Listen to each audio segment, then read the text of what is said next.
Hello, hello. Welcome to week 2 of Burn It All Down for the month of June.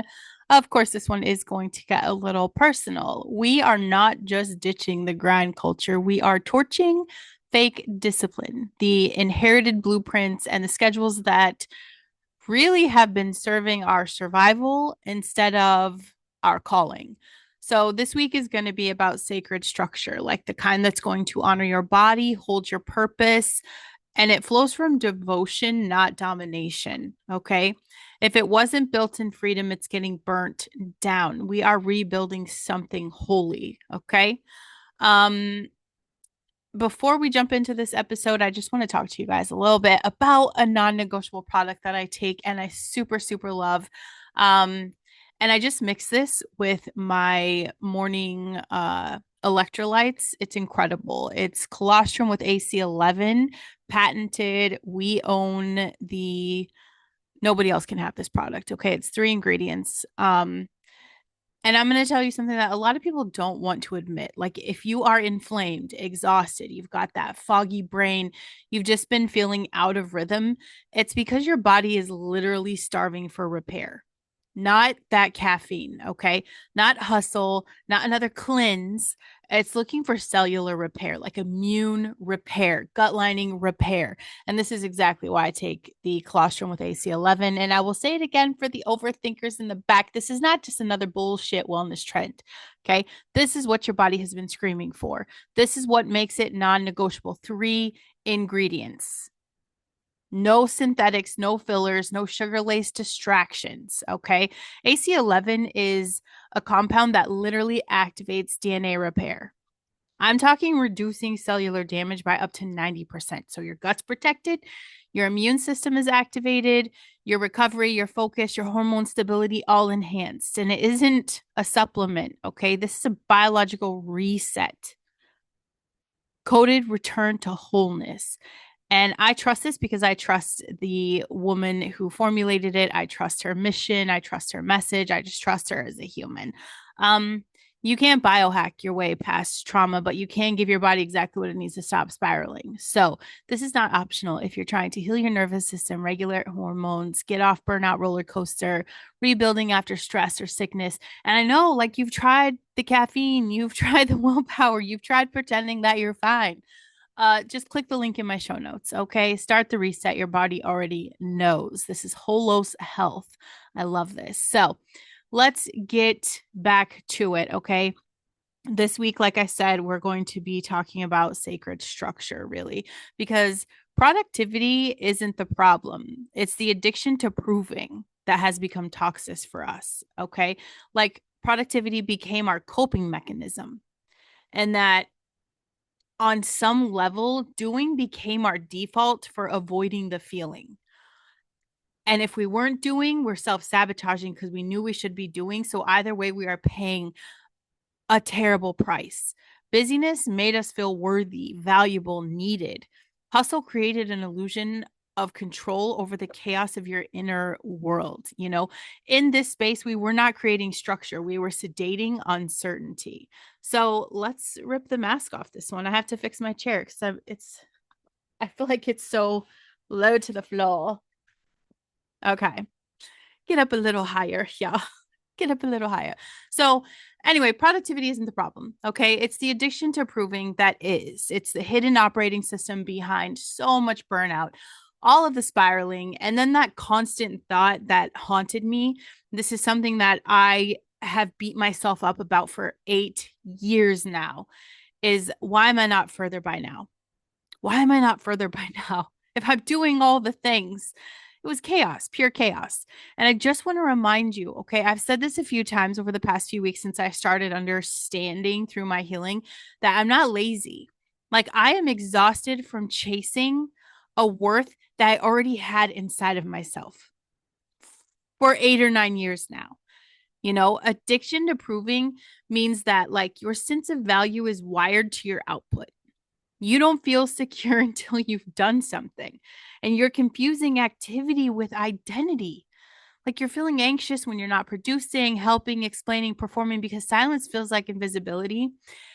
And if you have a brain that works like mine, invisibility is it just feels like a lot of rejection, really. You're not trying to achieve shit. What you're doing is trying to outrun shame. And if we're going to talk about the red flags, I want you to understand and recognize how you're in it. Okay. How do you know if you're caught in a proving spiral? You can't relax until something is done. Like even rest makes you feel guilty. You spiral when you waste time. And as a self sabotage queen who is exhausted from the burnout of just the mind fuck that I was in on this loop, I really was just in a cycle of self abuse because I equate stillness with failure. I downplayed my own needs. If you're not useful, you feel like a burden. Are you over explaining yourself because you're afraid people are going to misunderstand your value if they don't see your full effort behind it? You hide when you're struggling because in your mind, your power was the performance, not the process. And then we have that cycle. This is the loop that we're on. Okay. And we're teaching our brain this, we're ingraining it into our, you know, the neurons that fire together wire together. So we have created this loop of where we burn out, disappear, beat ourselves up, reemerge, performing even harder. And then we turn around and we repeat that.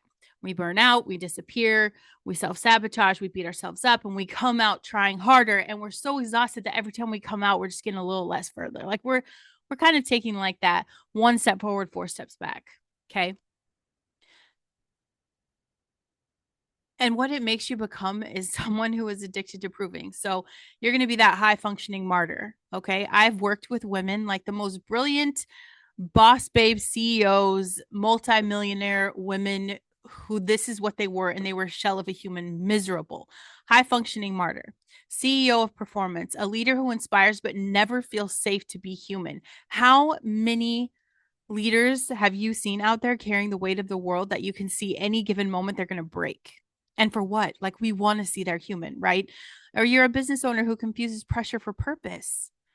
You teach people to love what you do, not who you are. You built a brand that needs your exhaustion to exist. You set a pace that you hate, but now you feel obligated to keep it because people are expecting it. And the most dangerous thing is that you start to believe that your worthiness is negotiable based on output, approval, and how productive you've been lately. So, how do we stop that? How do we interrupt the loop? We interrupt the loop with presence. When you feel the urge to do something to feel better, I want you to ask yourself, what am I afraid will happen if I am still right now? Let that anxiety come up. That's the moment where proving dies and presence begins. And this isn't the argument that you should be having when you're talking about going to the gym. Okay. I've been going to the garage for a couple of days now. Very proud of myself. Okay. Did I start it out of a little bit of self hate? Yes. But I felt the urge to do something to feel better. I got out of the workout routine and I hate myself for it. I hate myself for it. And ask myself, what am I afraid will happen if I'm still right now? I'm never going to get started. So sometimes there is a right next step. But we're talking about this emotional mindfuck that we have with like showing up in our business and our relationships. Let the anxiety come up. Let yourself feel it. To be scared of like, what if I don't post all day on Facebook? What if I miss that customer? What if I don't return that email within 30 seconds of hearing the ding? Right? Just let yourself feel those things. And you have to redefine rest as obedience. Start treating it like it's a sacred act of leadership, not a break from it. I mean, Jesus literally slept in storms. Your nap is not a betrayal of your calling. Okay. Separate your output from your identity. You just have to learn, like, repeat this over and over, write it, say it out loud, put it on loop. I am still worthy when I produce nothing. My presence is enough. Then let someone see you in your not doing state. No makeup, no plan, no perfection. Let people love that version of you. That's the proof you've needed. You got to replace that performance with devotion. Every time you're tempted to do more, you got to ask, what does my soul actually need to feel safe and seen right now? That is the root. Sacred structure is built from devotion, not desperation. Productivity is not the enemy, but performance's identity will poison your purpose every single time. You do not have to prove anything to be powerful. You do not need to earn the rest or love or grace. You just need to receive it and build from there.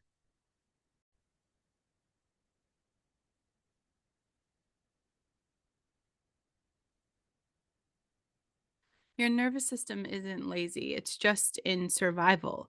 So we talk about brain science meets Jesus fire, right? That's the holy root system of why structure feels like punishment and why your nervous system keeps short circuiting the very rhythm that you have been praying for, everything that you want. So if we're going to break it down, reframe your inconsistency, reframe the sabotage, reframe the rejection of structure. It's not a failure. It's intelligent protective system doing exactly what it was trained to do to keep you alive.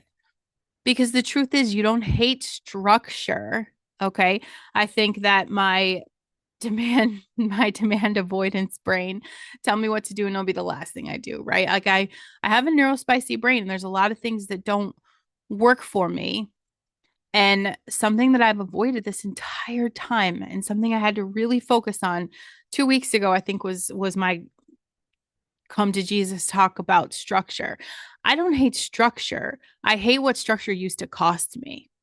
So I sabotage routines that feel forced. And that's what happens when your brain senses pressure without that safety. Your nervous system is scanning every structure for one thing. Is this safe to attach to? Your brain is not your enemy. It's just keeping you safe. Okay. If the routine feels rigid or, imposed or full of shoulds, it triggers that learned helplessness. And that's a trauma response where you unconsciously say, like, if I can't do this perfectly, I will not do it at all.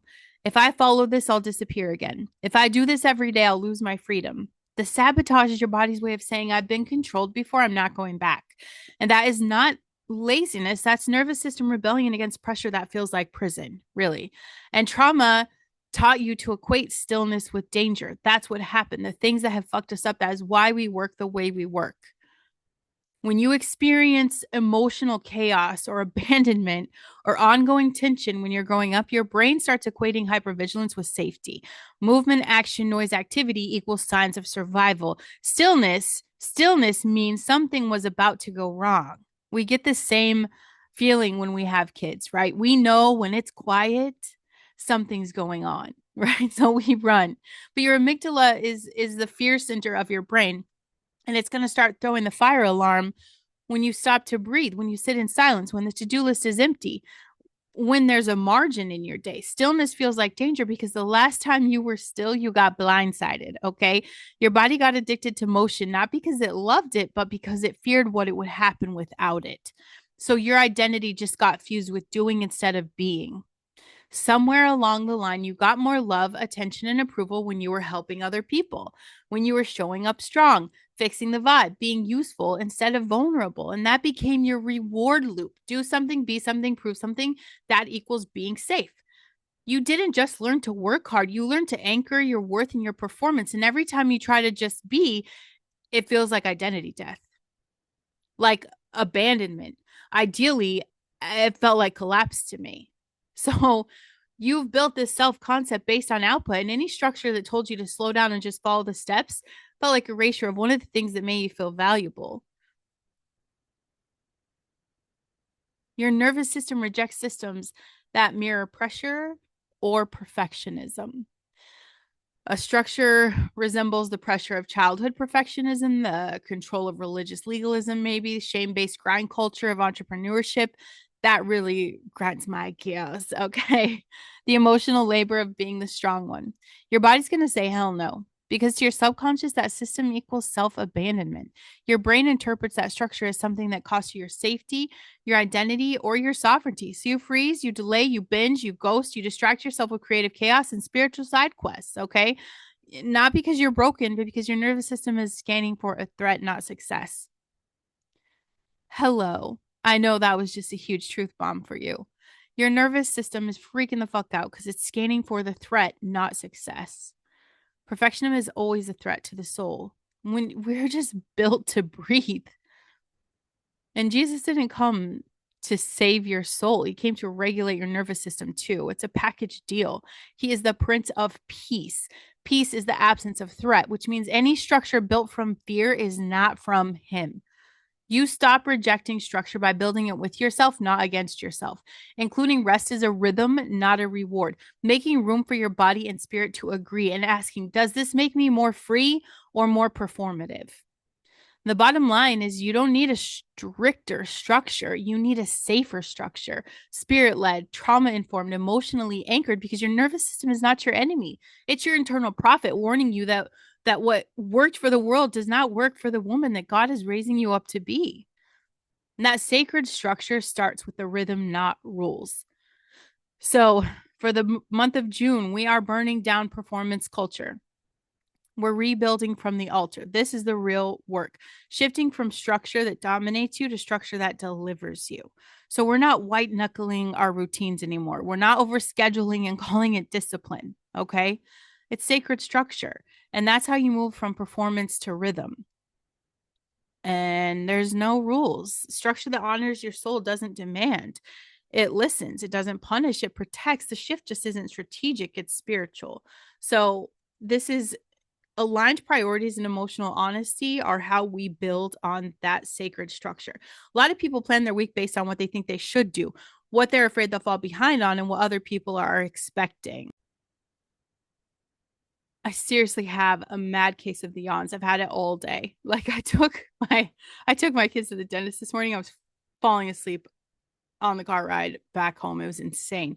Um, so we just tried to go. I had to go stretch my legs for a minute. I'm going to get back into this focus. We're talking about aligned priorities with emotional honesty is what equals sacred structure. I think I talked about how people plan their weeks on bullshit, really. And we want to flip that and we want to ask ourselves, what is actually aligned with who God says I am right now? And that's how we plan our week. What does my nervous system, energy, and calling need to feel safe and bold this week? What am I avoiding emotionally, and how is it showing up in my calendar? You guys, emotional honesty is a structure building tool, literally. Your structure should not require you to bypass how you feel. It should hold space for how you feel without letting your feelings drive. So, what's really important? I'm doing a little detox with my phone for a couple of days. Um, I was in a really good routine of reading the Bible before I picked up my phone. I lost that for a few days again, so I'm getting back into that because I think it's important that we have morning devotion before morning domination. Because a lot of people start the day with hustle. They scroll the strategy, the to-do list, and this is all anxiety. And most of the time, it puts me in a free state with the way my brain works, and then I just do nothing and beat myself up for that. Um, Devotion is the gateway to discernment, really. So when I talk to God in the morning, that's how I remember who I am before the world tells me otherwise, right? It reminds me of who I am in my core, who I want to be, and how I want to show up. It's where literally God calibrates my nervous system, my intentions, and even the leadership, you know. So it is that three questions with God. We have a conversation. I read His Word. And then I picture, you know, just how I'm going to be productive during that day. That, you know, what am I going to talk about today? What am I going to put out today? What do people need to hear? What is good for me? So you build your week around your energy, not external expectations. We don't want cookie cutter calendars. I want you to learn to live with energy mapped planning. Like identify your own natural energetic patterns. Do you have high energy mornings, low energy Mondays, post bartending Sundays, reset? I don't know. I don't know what this is going to look like for you specifically, but I do know I've been off my pattern just with I'm not sure, just all the things, all the healing, the little loops, the spirals, the patterns that I've caught myself in. It's all, I just have a new awareness of all of these things now. So we're going to label days, not just block them, right? Like each day gets a thing. Like this is a content creation day. This is a reset day. This is a client day. I have a few bartending days. I have a family day. That's it. Let your body lead the rhythm, not guilt, right? Um, the structure is just honoring the fact that you're not a machine. You're a messenger. Messengers need margin. Okay. So, how do we include all of these things without the self sabotage? Because it's not extras, you guys. These are really pillars. There should be one day a week when you are unavailable to the grind. When I'm having family day, my phone is usually in the car. 9 times out of 10, it's in the car. I've missed pictures, I've missed great videos, I've missed a lot of things because I leave it in the car. Because it is not a creation day, it's not a call day, there's no urgency. I'm just listening, being, and I'm in the moment with my family. That is my emotional rest. I have a scheduled blank space.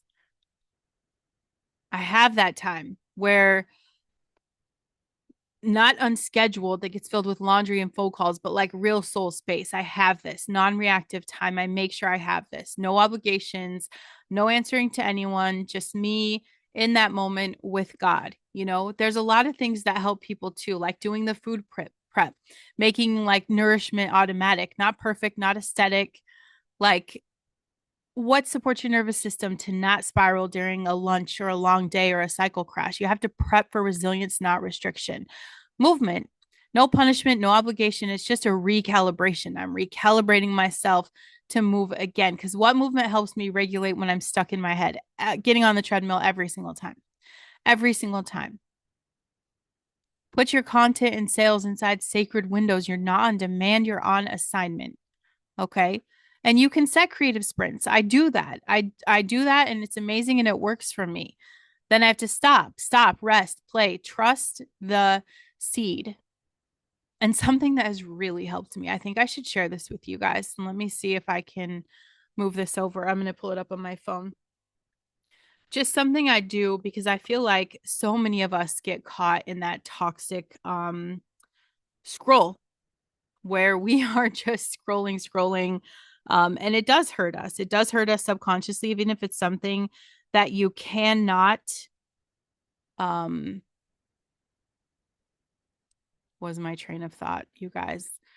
You think you have to have this post up. You think you have to say these things, and you think it's not bothering you think you're not comparing. You think you're not telling your subconscious something. Okay. I have this new thing now before I post, and I'm doing the same thing with even my podcasts, okay? Because there's some podcast episodes I'll record and I'd be like, okay, this is just terrible, or I burn it all down. Like you guys realize this started on a Tuesday, not Monday morning at 5 a.m.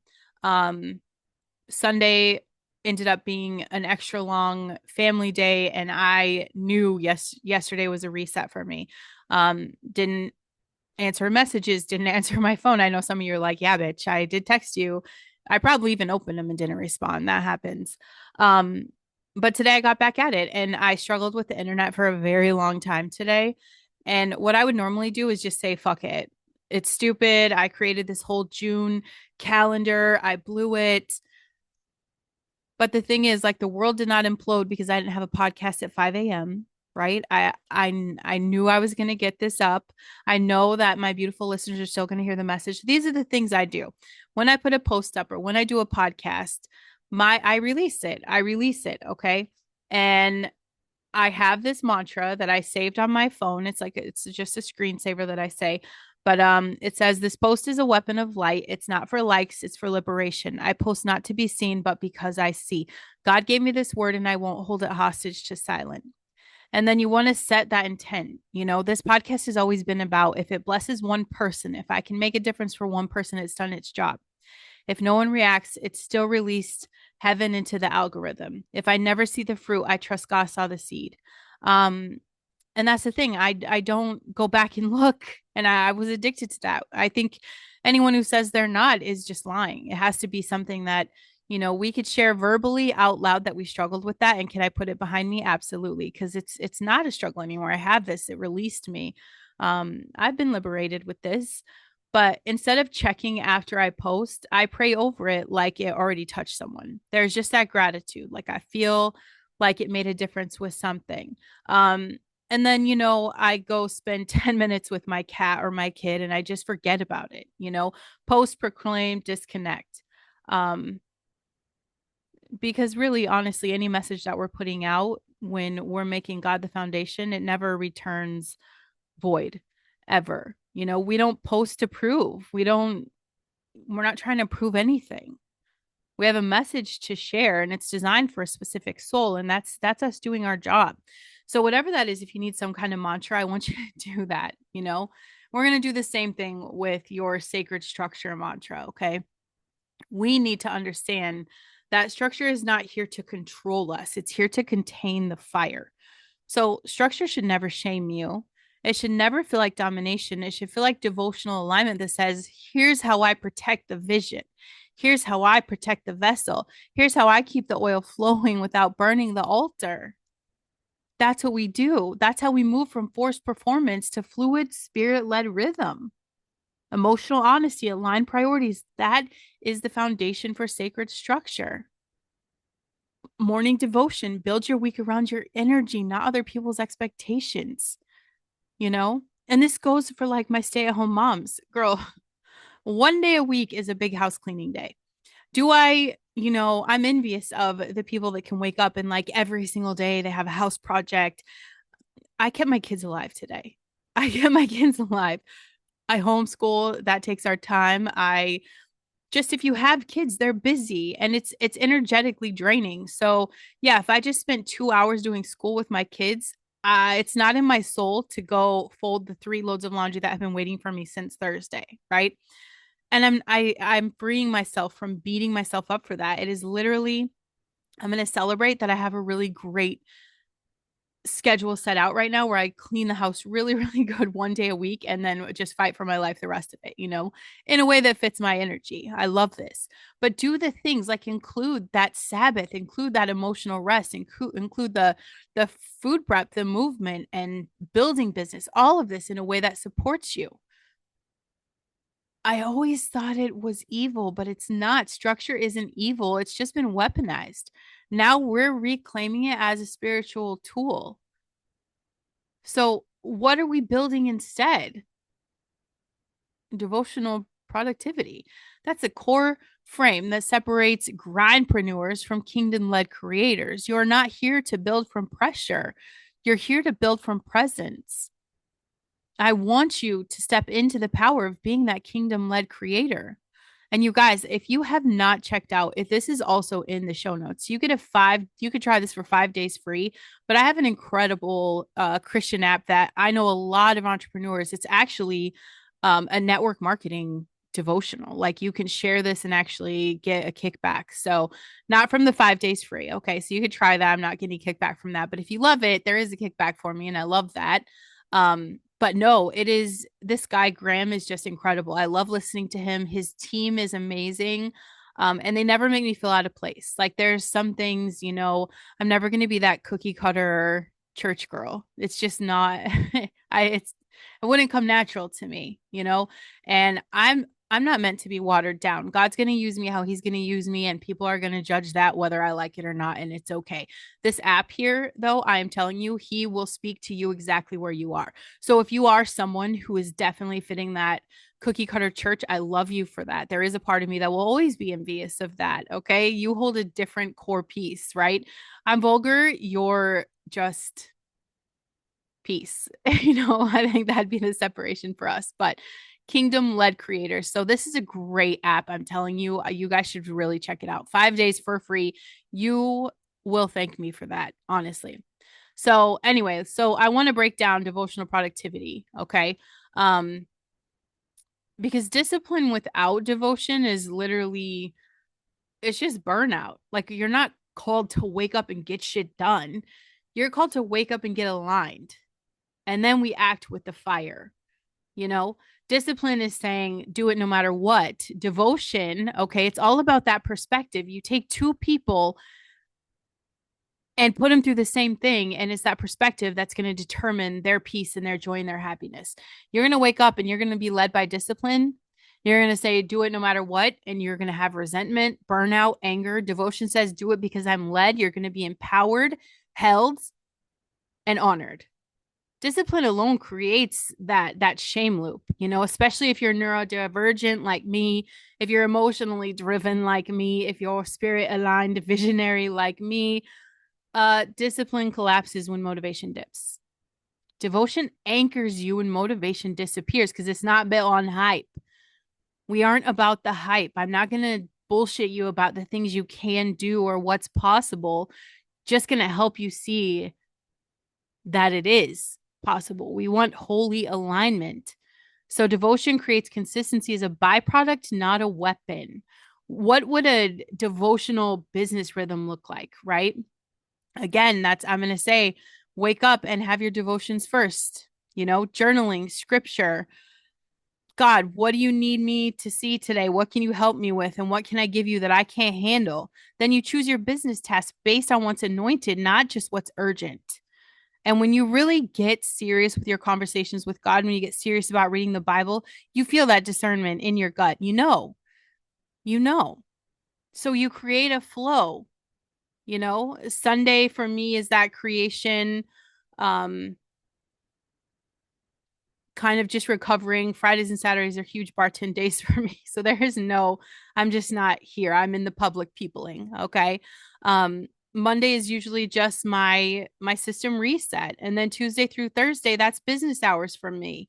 With sacred windows. I don't just sell and message people all day long. It is a 24-hour, reach out, reach back, reply time, right? Um, you figure this out. You find something that is safe for you, that feels aligned and doesn't feel forced, right? Because the Sabbath is non-negotiable, and that's spending time with God, right? That emotional margin, having blocks with nothing scheduled, that is so important. Movement, nourishment, rest, weave this into your rhythm. You're not just working, you're tending the temple. Um, and consistency is really an overflow of clarity. It's not the goal. People chase consistency because they're afraid of being forgotten. But true consistency isn't about doing the same thing every day, it's about staying in alignment every single day. And I guess that's my big message for today with the podcast is that I'm staying in alignment. This message is put on my heart. I've got a whole month planned out, like very excited. Even this week, I'm still excited. It's the second weekend, and that's not normal for someone who has a brain structure like mine, who is emotionally driven. It's not always normal. And especially if something messes up what I have planned, um, I think that happens to everybody. I mean, I just did that to my husband the other day. He had a vision of a day in his mind, and I brought up something different, and it definitely triggered him. And the next day he was like, God, I see what happened. Where he could communicate where he had something planned, and I threw a little wrench in that plan and tried, I pretty much derailed his plans. It was just a lack of communication, very simply said, right? But that's what happens. Like, I didn't plan on not being able to record Sunday morning. That was not my plan. I didn't plan to not have internet all morning today. I didn't plan on yesterday not being able to get in here. But it wasn't in alignment. It would have been forced. It wouldn't have felt like flow. And now it stays like flow, and I'm not beating myself up because it's not that consistency. It has to be 5 a.m. every day. True consistency is really just about staying in alignment. I'm here to share a message, you know?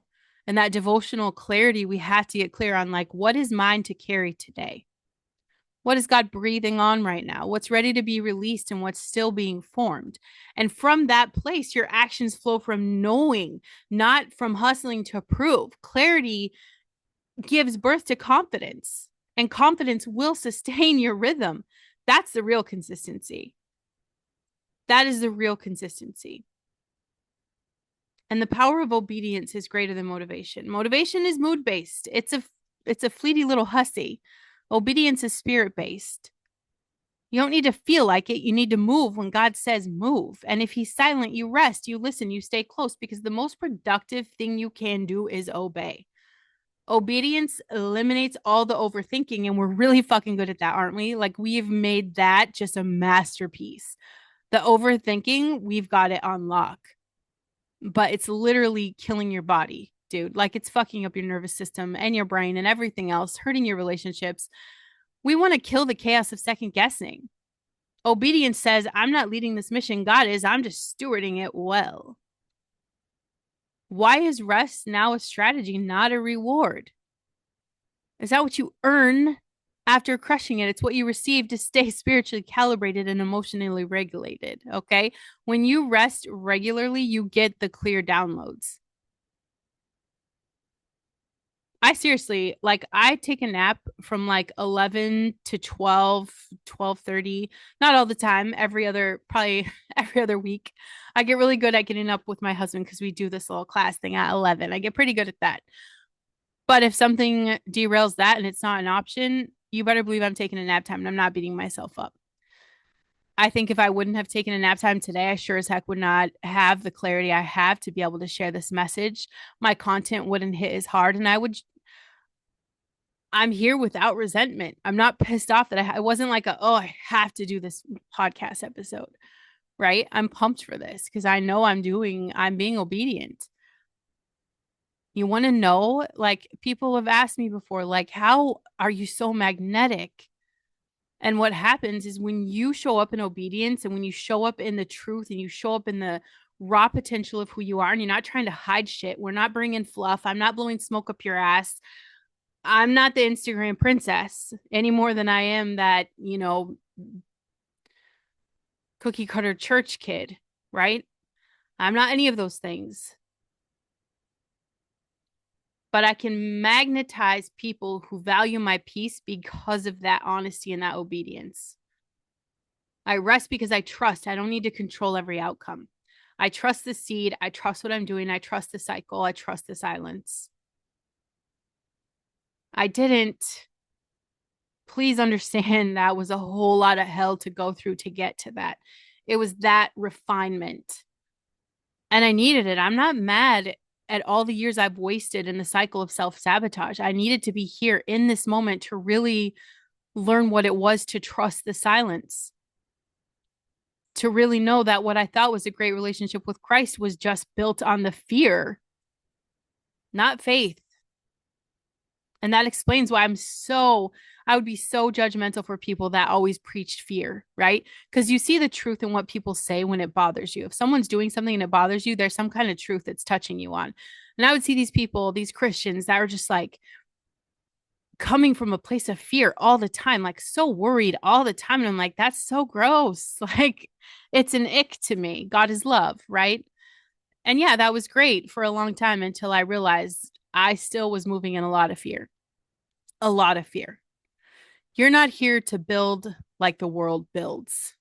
You're here to build from the throne room where devotion fuels action, where obedience fuels results, where peace leads productivity and doesn't follow it. I want you to build something like a business that breathes. Consistency is an overflow of clarity, not the goal. I want you to have a body that's honored, a voice that's not rushed, a leadership model that starts at the altar, not with the algorithm. And I get it. You thought you were addicted to achievement, but really, you were addicted to not feeling like a failure. Now we're taking the steps to build something holy, really. And I used to think, being productive meant I was powerful. And I used to think structure had to hurt to work. I used to think rest was earned. I used to think if I wasn't hustling, I was failing. And now, welcome to June because I'm burning that lie to the ground. I've tasted what it feels like to build from devotion, not desperation. I'm not going back. Productivity was my drug. It numbed me, distracted me, gave me false permission to avoid my emotions and my truth, but it never delivered what my soul needed. Now I don't grind. I listen. I don't push. I partner. I don't hustle to earn peace. I protect peace like it's the most sacred part of my calling because the truth is, it is. I'm not building from urgency. I'm building from the altar. And if you're still caught in the cycle, perform, crash, disappear, repeat, it is time to come home. Okay. Structure was never meant to strangle your spirit, it was meant to carry your calling. And now we can start building something holy. If this hits you like a holy wake up call, I want you to share this episode. Drop me a DM with the word devotion or screenshot your calendar and start making space for rest, rhythm, and realignment. You are not lazy. You are just done letting survival run your schedule. Let's build different. I love you guys. I will see you tomorrow.